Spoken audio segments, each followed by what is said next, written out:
Bon, brève présentation des intervenants. On va commencer par Elodie, qui est au fond de la salle, qui est notre assistante de direction et qui gère tout le pôle conformité, parce que Dieu sait qu'il y en a dans notre métier. Donc, on y reviendra à la mesure de la présentation sur la gestion de trésorerie. Moi, Grégory Barès, j'ai un passé notariat pour faire vite, 20 ans.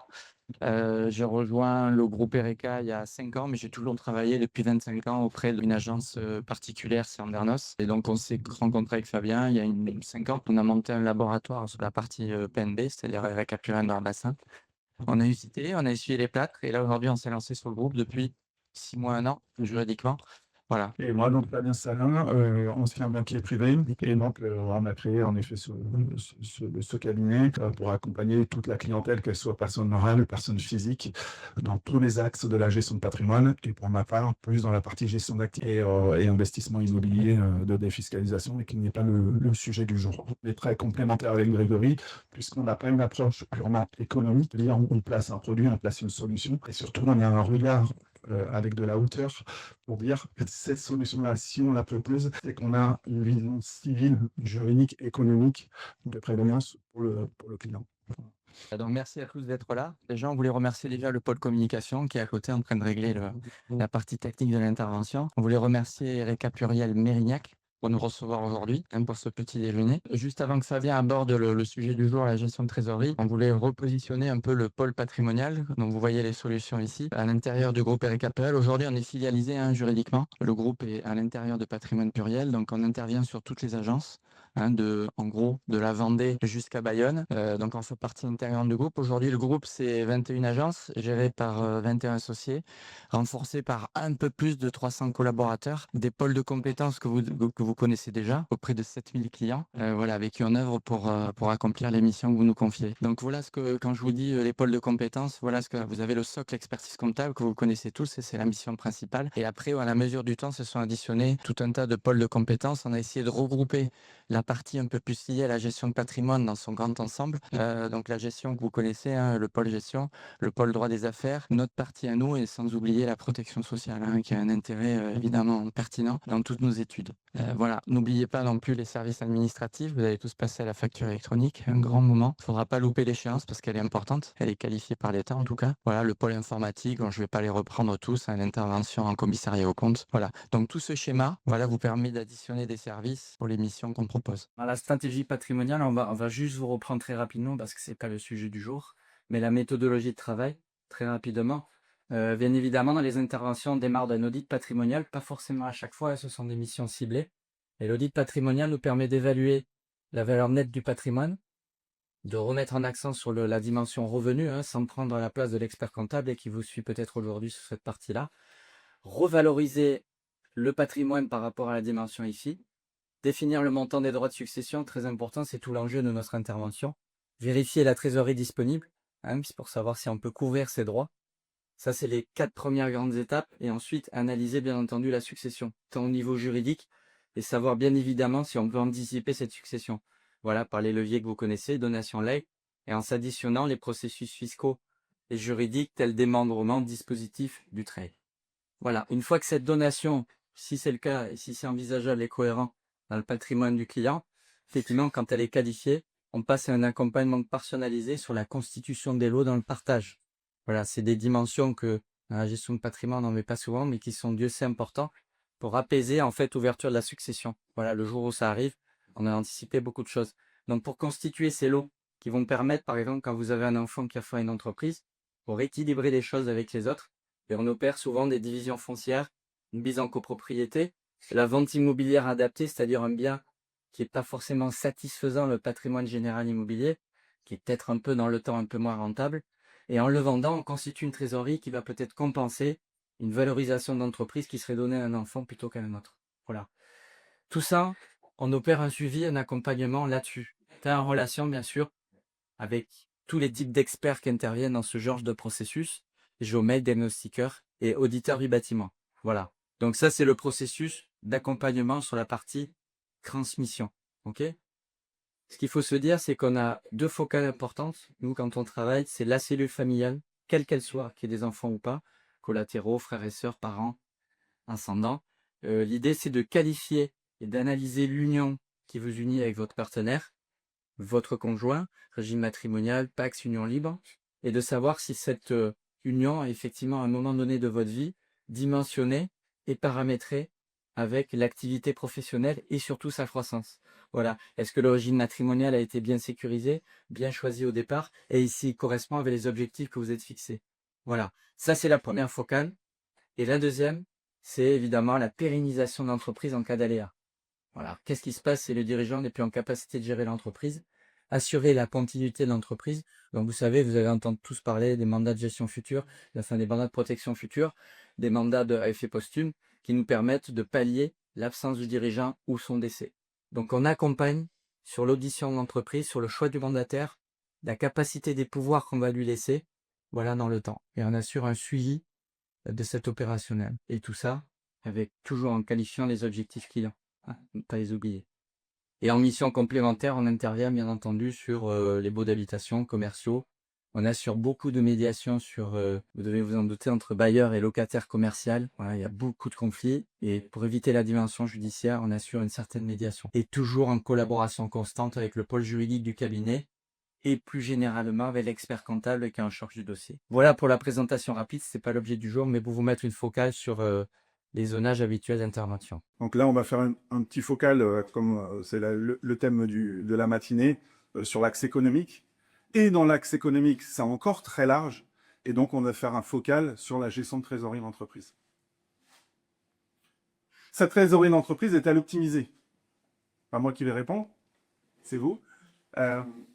On le bout en introduction.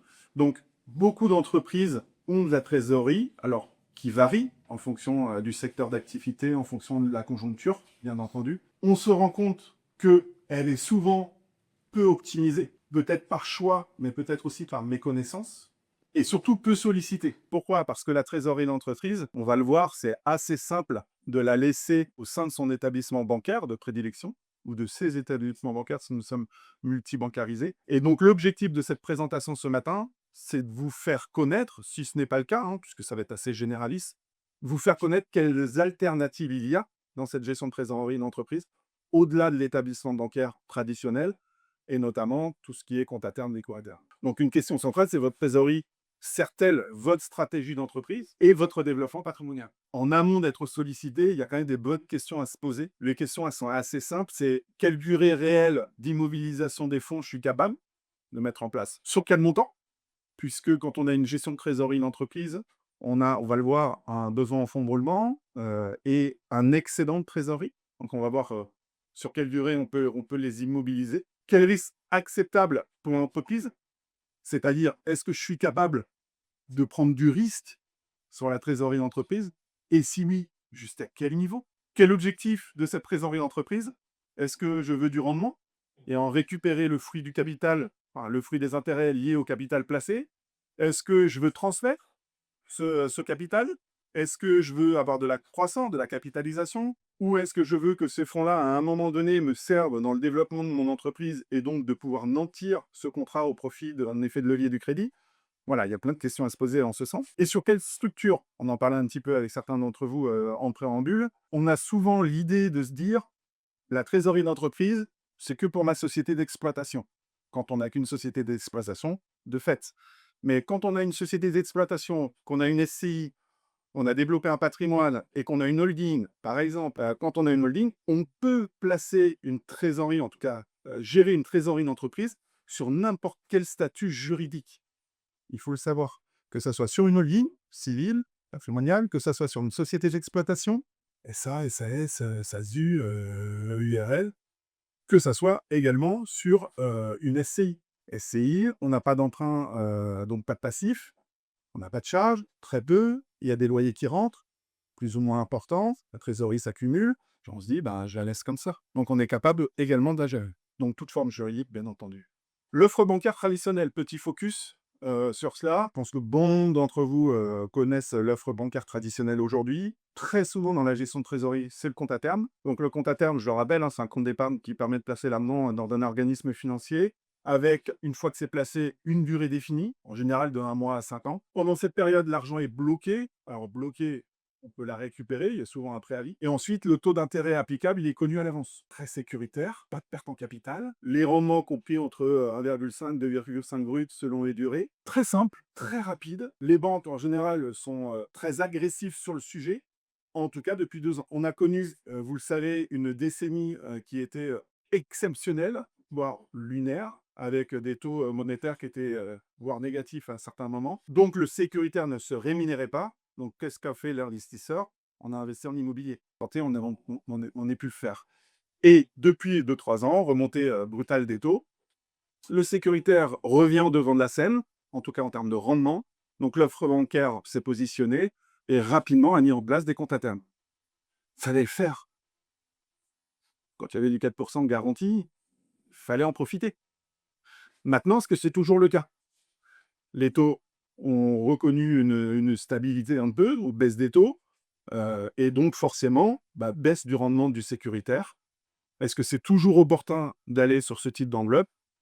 Vous y répondrez. Conclusion du compte à terme, rendement fixe, durée, contrainte et fiscalité immédiate, eh bien, c'est simplement une approche produit. Donc derrière l'établissement bancaire, n'a pas de stratégie financière proposée par rapport à cette trésorerie d'entreprise. Donc nous, l'intérêt, c'est de vous éveiller sur le fait qu'il n'y a pas que le compte à terme des taux à terme. Ça peut avoir du sens, bien entendu, il ne faut pas l'occulter, mais il n'y a pas que cette enveloppe-là. Il y en a d'autres. C'est une trésorerie pour terme. On est capable de souscrire un compte à terme à durée plus d'1 an. Ça veut dire qu'on est capable d'aller sur d'autres enveloppes. Et il faut aller sur d'autres enveloppes. Donc pour cela, on a quand même notre approche qui, somme toute, est certainement très différenciante de ce qui est proposé au niveau des établissements bancaires. Comme vous l'avez en préambule, on a une analyse juridique, fiscale, financière, patrimoniale du dirigeant, même sur de la trésorerie d'entreprise, sur des montants assez faibles. On choisit vos partenaires. C'est le luxe en tant que cabinet en gestion de patrimoine indépendant. C'est qu'on choisit nos partenaires, que ce soit des compagnies d'assurance, des sociétés de gestion, des banques d'affaires, des structureurs, et ainsi de suite. On les choisit. On choisit à l'intérieur de chez nos partenaires et de leur offre, on choisit les solutions, les supports, on choisit les modes de gestion. Donc tout ça, on a notre expertise dans ce domaine. Autre expertise, c'est qu'on a désormais nos propres solutions dédiées pour notre clientèle récapitalienne, que vous ne pouvez pas trouver ailleurs. Pas forcément la classe d'actifs, on en parlait, on a des classes d'actifs, on trouve partout, mais à l'intérieur des classes d'actifs, on a nos propres solutions dédiées au récap pluriel. Notamment sur la classe d'actifs des produits structurés, on a créé notre gamme plurielle, c'est-à-dire des fonds, on verra un tout petit peu tout à l'heure, mais on a créé nos propres fonds, notamment des fonds obligataires également. On segmente la trésorerie, c'est-à-dire qu'on arrive à déterminer en travail d'équipe avec le dirigeant d'entreprise si elle est opérationnelle, cette trésorerie, c'est-à-dire qu'il leur faut de manière immédiate, on laisse sur le compte. Est-ce qu'elle est de précaution? Si elle est de précaution, en effet, pourquoi pas le compte à terme des bois d'air? Et si elle est encore excédentaire, eh bien, on peut aller sur d'autres enveloppes. Notre approche aussi, on a un pilotage continu, on fait des arbitrages, et on fait aussi des reportings, ça va être trimestriel, et trimestriel, semestriel, annuel, en fonction du besoin de notre investisseur dirigeant. Et l'intérêt, c'est que vous avez un seul interlocuteur, malgré le fait qu'on aille vous préconiser dans une gestion de trésorerie d'entreprise, peut-être une enveloppe vers un établissement bancaire, une autre enveloppe vers une compagnie d'assurance, ou plusieurs, et même s'il y a qu'un ou plusieurs contrats, vous avez un seul interlocuteur, c'est Calini. Avec des accès en ligne, ça peut être l'objet de questions plus tard, avec des accès en ligne, comme si vous allez sur votre compte bancaire. Alors, comment bien la structurer? Trésorerie d'entreprise, besoin de fonds de roulement, moins, le fonds de roulement moins le besoin en fonds de roulement, ça détermine la trésorerie. Cette trésorerie, une fois qu'elle est déterminée, eh bien, en fonction de la durée possible d'immobilisation, on est capable d'aller sur plusieurs enveloppes. La citerne monétaire et le compte à terme, on l'a évoqué. Pour être très honnête, on n'a aucune plus-value à nous apporter sur le compte à terme des taux à terme, sur le très court terme. Autant verser auprès de votre établissement bancaire cette trésorerie que vous souhaitez de manière ultra liquide sur un très court terme.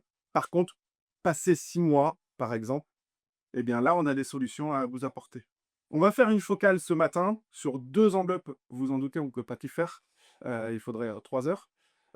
Sur 2 enveloppes, qui est le bon titre, personne morale, et le contrat de capitalisation, personne morale. Peut-être que vous connaissez, très bien. Si ce n'est pas le cas, vous allez le découvrir. Et si on a un horizon beaucoup plus long terme, ça peut être des fois pertinent d'aller sur des SCPI en direct, sur des Dontines, enfin bon, bref, on abordera ça peut-être dans un second webinaire ultérieurement. Le compte titre, beaucoup l'utilisent des fois à titre personne physique. On en a parlé encore ce matin avec certains d'entre vous. À titre personne physique, c'est exactement pareil à titre personne morale. D'accord? Donc, l'intérêt, c'est d'avoir une liquidité élevée. Dans un compte titre, il ne faut pas se dire mince, c'est un accès direct au marché financier, donc forcément, je dois avoir un profil de risque dynamique ou offensif. Pas du tout.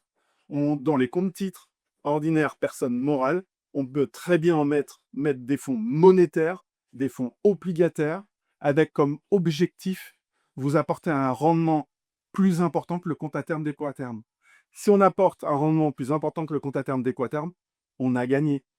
Pourquoi? Parce que en parallèle, on vous offre une liquidité quotidienne, contrairement à un compte à terme ou dépôt à terme où il y a ce pré. Donc ça, c'est important de le savoir. Il n'y a pas de pénalité en cas de rachat. Il n'y a qu'une fiscalité que l'on va voir juste après, qui est un impôt sur les sociétés donc, que vous connaissez. À l'intérieur de ces comptes titres, on peut mettre toutes les classes d'actifs qui sont à notre disposition, hormis le fonds en euros, on verra, qui lui est accessible que sur la partie contrat de capitalisation. Mais hormis cela, on peut aller, comme je vous le disais, sur du monétaire, sur de l'obligataire, sur des fonds actions, sur des titres vis, sur des ETF, pour ceux qui ne connaissent pas, ce sont des fonds qui répliquent des indices, sur des produits structurés, sur du private equity, etc. Private equity, investissement dans les sociétés de nos côtés. Autre avantage, et là, un pendeur, autre avantage, les comptes titres sont transférables. Donc, si vous avez déjà mis en place, et je vous en félicite, des comptes titres pour gérer votre trésorerie d'entreprise, même sur du court moyen terme, auprès d'un établissement bancaire ou autre, et que vous trouvez que la gestion n'est pas forcément optimale, on a la possibilité de transférer le compte titre et d'en faire notre propre gestion en interne. Sachez-le. Donc, le compte titre, idéal, comme je l'ai mis, pour une trésorerie entre 12 et 36 mois. On peut même mettre 6 mois. Moi, j'écris 12 mois. Bon, à voir en fonction des objectifs. Accessible très rapidement par rapport au montant placé. Voilà. N'est pas un cabinet de gestion de patrimoine où il faut 250 000 euros pour gérer de l'actif de nos clients. On le verra par ailleurs. On est sur des plafonds nettement plus bas. Vous êtes client Eureka Pluriel, donc l'intérêt, c'est qu'on vous accompagne également dans ce domaine-là. La fiscalité du compte titre, on va plus s'attarder sur la partie IS, si vous voulez bien. Donc la fiscalité des plus-values immobilières et revenus, c'est l'impôt sur les sociétés. Donc dès lors qu'il y a un arbitrage, quand on parle d'arbitrage sur un compte titre, c'est une vente. On doit vendre un actif pour investir dans un autre actif. On vend un fonds monétaire pour investir dans un fonds action. Donc c'est une vente. Et s'il y a une plus-value, eh bien cette plus-value, elle est imposée à l'impôt sur les sociétés. Donc si votre société qui détient ce compte titre a un bénéfice net inférieur à 42 500 euros, eh bien vous avez l'abattement des 15%. Si le bénéfice est supérieur à 42 500 euros, donc vous êtes à l'impôt sur les sociétés à 25%. Bien entendu, de notre côté, on est en relation avec votre expert comptable. En tout cas, la personne en charge de votre dossier chez Eureka Pluriel, pour lui fournir les relevés de titres, les relevés d'opération, et vous n'avez pas à vous en soucier. Contrat de capitalisation, personne morale, enveloppe un peu moins connue. Pour faire très simple, c'est un contrat d'assurance vie, personne physique, pour les personnes morales. Donc ça vous permet d'avoir notamment accès aux fonds en euros. Fonds en euros, pour ceux qui ne connaissent pas, c'est à 80% détenu par des fonds obligataires, et les gérants des fonds en euros ont la latitude d'aller entre 5 et 10% sur des fonds actions pour booster un petit peu, ce qui fait la différence en fonction des compagnies d'assurance sur le rendement des fonds en euros qu'ils affichent au mois de janvier d'une année sur l'année précédente. D'accord? Pour ça qu'il y a des petits décalages en fonction des compagnies d'assurance. Fonds en euros, capital garanti. Donc que l'on met dans les contrats d'assurance vie ou contrat de capitalisation, personne physique, personne morale. Est-ce qu'il faut aller sur du fonds en euros? Point d'interrogation, on peut en discuter. Il y a en ce moment des offres partenaires avec des taux boostés. Vous avez dû voir passer, soit dans la presse spécialisée, soit dans des mails de vos établissements bancaires, offres commerciales, taux boostés sur le rendement du fonds en euros sur l'année 2025, 2026, voire 2027, en fonction si on met plus ou moins de pourcentage d'unités de compte dans le contrat. Enfin, vous avez dû le voir passer. Donc, on a vraiment entendu des offres partenaires. Cette enveloppe financière, au-delà du fonds en euros, à l'intérieur, on y met également tout ce que l'on souhaite en termes d'unités de compte. Donc, à nouveau, monétaire, obligataire, actions, produits structurés, private equity, SCI, SCPI, OPCI, toute la gamme immobilière. Voilà, on peut tout mettre dedans. Et même, donc, je vous disais, du private equity. Ne prenez pas en considération cette petite information qui est accessible des 300 000 euros. Non, c'est accessible de 15 000 euros sur les contrats de capitalisation chez nos partenaires. Donc, pas de sujet à ce niveau-là. L'intérêt également, c'est qu'on a plusieurs modes de gestion. On peut faire de la gestion libre, on peut faire de la gestion déléguée, de la gestion pilotée. On peut tout faire en termes de mode de gestion. Mais on a quand même, nous, notre vision sur le sujet. Gestion déléguée en banque, ça coûte assez cher en termes de frais. Et donc, nous, pour nos clients, on a fait le choix de faire de la gestion déléguée puisque, allez, pour ne pas dire 100%, 99,9% de nos clients actuels nous sollicitent pour réaliser des arbitrages au sein de leur compte TIF et de leur contrat de capitalisation. Donc, c'est comme si on faisait de la gestion déléguée, hein, mais on le fait en gestion libre ou gestion conseillée, ce qui permet de limiter la couche de frais. Point très important sur le contrat de capitalisation, c'est cette petite note que j'ai mis en bas. Au moment de souscrire le contrat de capitalisation, on a le choix de le souscrire pour accéder au fonds en euros ou accéder également à 100% unité de compte. Si on accède à du fonds en euros, on souhaite accéder à du fonds en euros et donc de mettre dans le contrat de capitalisation un pourcentage en capital garanti, il y a des pénalités de rachat. C'est la Fédération française de l'assurance qui l'a mise en place pour éviter de fragiliser les fonds en euros, donc de faire que des va-et-vient. Donc, il y a des pénalités de rachat sur les 4 premières années du contrat. C'est assez lourd, hein. Donc, 4% la première année, 3% la seconde, troisième et quatrième année du contrat. Sur le capital racheté, pas sur les intérêts générés. Donc ça, c'est une note importante. Donc, on l'évoque avec notre client investisseur, hein, bien entendu. Donc, si notre client investisseur se dit « Ah non, le capital garanti, Fabien, à ce moment-là, on va le faire ailleurs. Pourquoi tu as dans un compte titre ?» Et on évite d'aller sur du fonds en euros dans un contrat de capitalisation, si tant est, ça soit un besoin, et on va en 100% unité de compte sur un contrat de capitalisation, on évite ces pénalités de rachat. Sachant que l'idéal pour un contrat de capitalisation, c'est de prendre le relais de compte titre. Donc c'est d'avoir une vision un petit peu plus longue, un petit peu plus patrimoniale. Et si on a une vision un peu plus longue, bien forcément, on peut aller sur des solutions un peu moins prudentes, puisqu'on a de la durée de vente. Une fois qu'on a dit ça, il y a le traitement fiscal, qui est un peu particulier sur le contrat de capitalisation personne morale, à l'impôt sur les sociétés. Quel est-il? Alors, je vais revenir sur la partie offre luxembourgeoise ensuite. Fiscalité d'un contrat de capitalisation personne morale à l'IS. Ça paraît barbare, mais c'est assez simple. Ce qu'il faut prendre en compte, c'est que c'est une fiscalité au fil de l'eau, et non pas une fiscalité immédiate comme le compte dit. Fiscalité au fil de l'eau, ça veut dire quoi? Ça veut dire qu'on va prendre le mois de souscription du contrat de capitalisation. Prenons octobre 2025 si vous voulez lire. Le mois d'octobre 2025, si un client a souscrit un contrat de capitalisation avec nous de 100 000 euros, on va prendre le taux moyen d'emprunt d'État d'octobre 2025. Donc ça, c'est affiché, hein. On n'a pas de questions à se poser. 3,49. Et on va prendre 105% de 3,49, donc 3,66, qui est donc la base taxable à l'impôt sur les sociétés chaque année.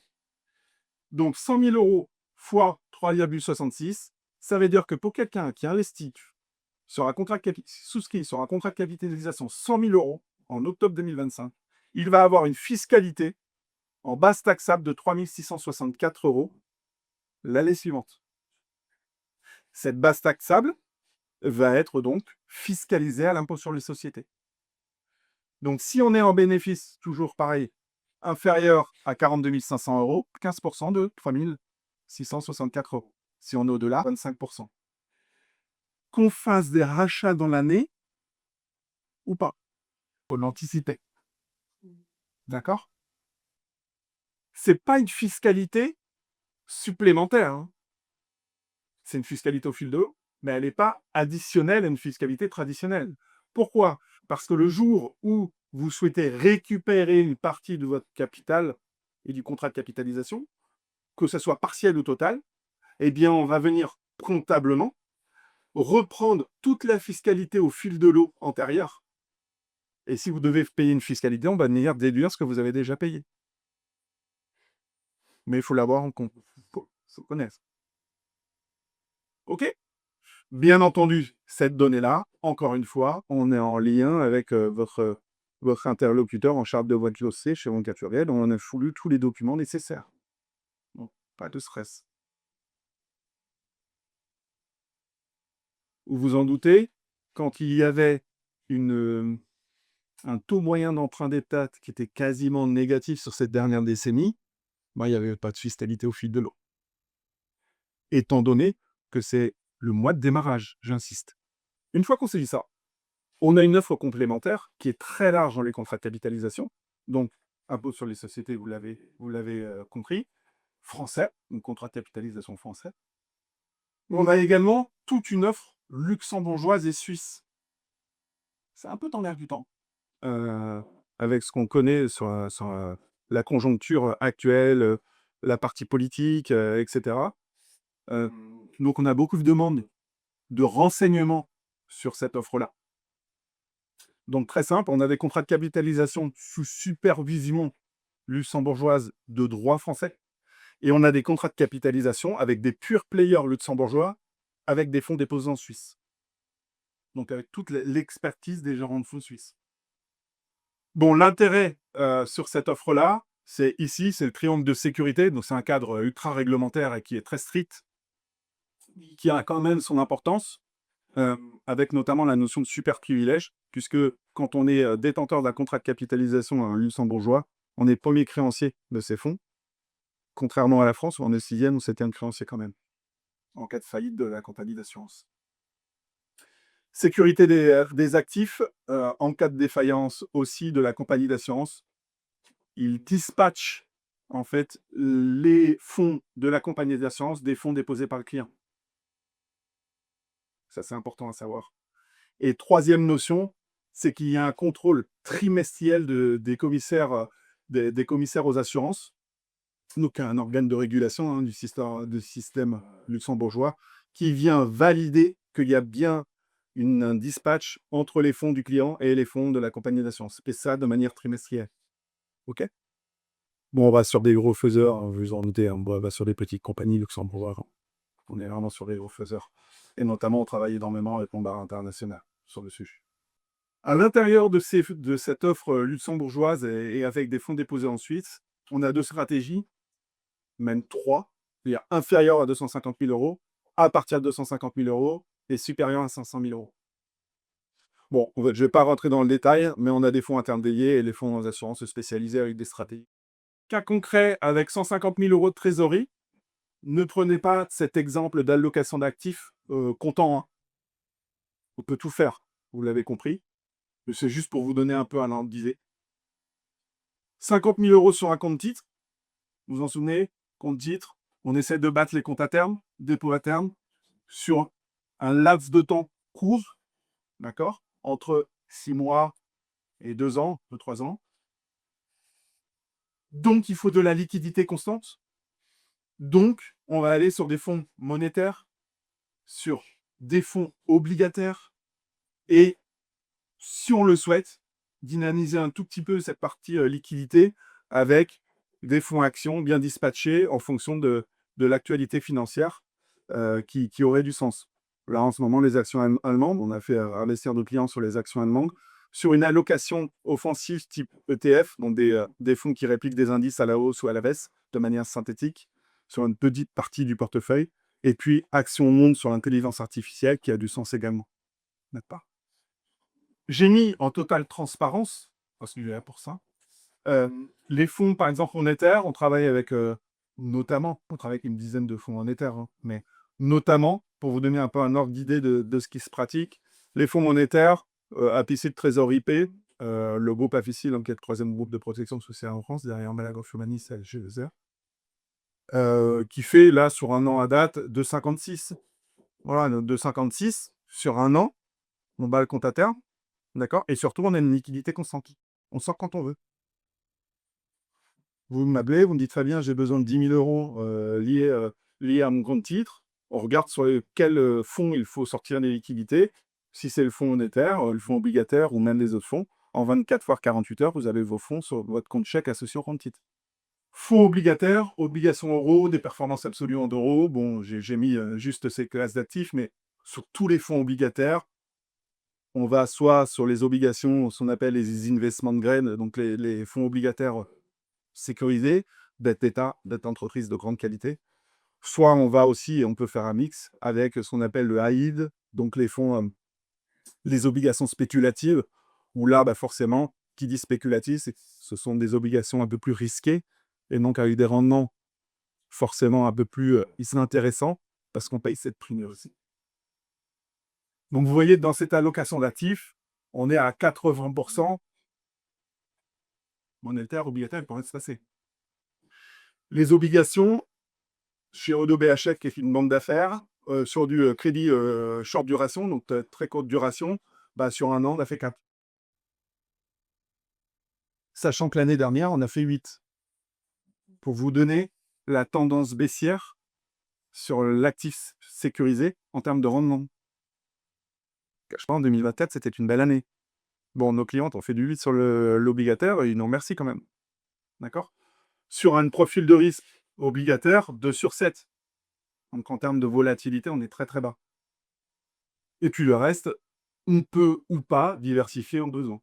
D'accord? Donc ça, c'est poche vraiment très liquide sur la partie compte titre. Et puis peut-être une poche un peu plus long terme, puisque si on était capable d'aller supérieur à 2 ans, par exemple, eh bien, on peut souscrire en parallèle un contrat de capitalisation auprès d'un de nos partenaires et d'aller sur des produits un peu plus diversifiés. Donc là, je vous montre la gamme plurielle que l'on a créée sur cette classe d'actifs, donc qui sont des produits structurés que vous connaissez peut-être ou pas en termes de classe d'actifs. Mais en tout cas, ce sont des produits qu'on a créés nous-mêmes en interne, dédiés à notre clientèle Eureka Plurial. Donc on ne créait pas les indices, hein, on va que sur l'indiciel. On ne créait pas les indices, mais nous, on crée la structuration à l'intérieur de l'indice. Ok? Donc là, on a créé 3 produits qui démarrent mercredi prochain. Trop tard, il n'y a plus d'enveloppe. On en sort 2 à 3 par trimestre en termes de rythme, pour me donner un aperçu. Et de manière historique, on fait du 10% pour nos clients à l'année, que l'on verse en coupon trimestriel de 2,5 par trimestre du montant placé. D'accord? Donc quand on les verse dans un contrat de capitalisation, on ne les prend pas à titre de la société. Ils sont versés sur un fonds monétaire. On a le fonds monétaire qui fait 2,56 sur un an. Donc ces intérêts vont sur le fonds monétaire, et le fonds monétaire génère aussi lui-même des intérêts, ce qu'on appelle les intérêts composés.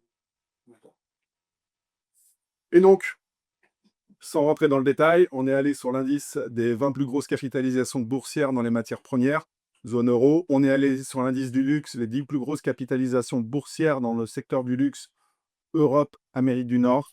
Et on est parti sur l'énergie, donc les 15 plus grosses capitalisations boursières dans le secteur de l'énergie en zone euro. Donc on est très diversifié, d'accord, que ce soit en secteur géographique et en secteur d'activité. Et la moyenne des 3, on est sur 10,20 de coupons annuels versés trimestriellement. Donc tous les trimestres, on perçoit un croissance. Si tant est que le mécanisme de remboursement, en tout cas la mécanique que l'on a créée dans cet indice, soit respectée. Il faut que les indices que l'on a choisis ne sous-perfent pas au-delà de moins 25% par rapport à sa valeur d'origine de souscription.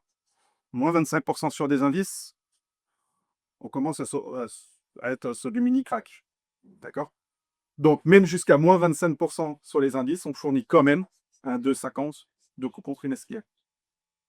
Donc, c'est dynamique, mais quand même protégé. Et à terme, on va sur une protection en capital jusqu'à moins 50. C'est-à-dire que même si les indices, à terme, sur une durée bien définie, perdent jusqu'à moins 50, on récupère ta de capital à risque. On pourra en reparler pour les personnes qui sont intéressées. Gestion des capitaux et offres tarifaires.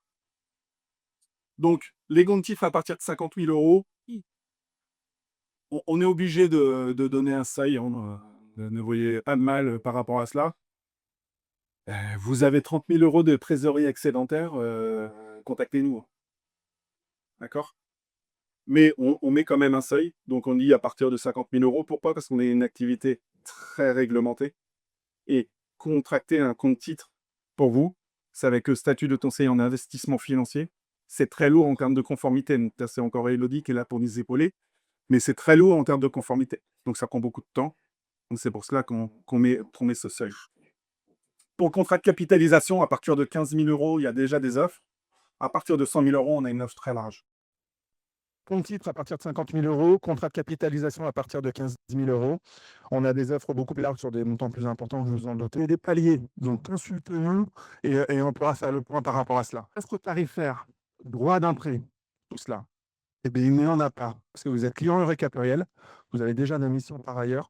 Nous avons fait le choix d'avoir une politique tarifaire assez agressive, donc de ne pas avoir de droit d'entrée, que ce soit sur un petit montant ou un gros montant. D'accord? Donc déjà, pas de négociation entre nous. Il y a forcément de droits de garde sur la partie compte titre ou des frais de gestion conseillés, et il y a des frais de gestion sur la partie contrat de capitalisation.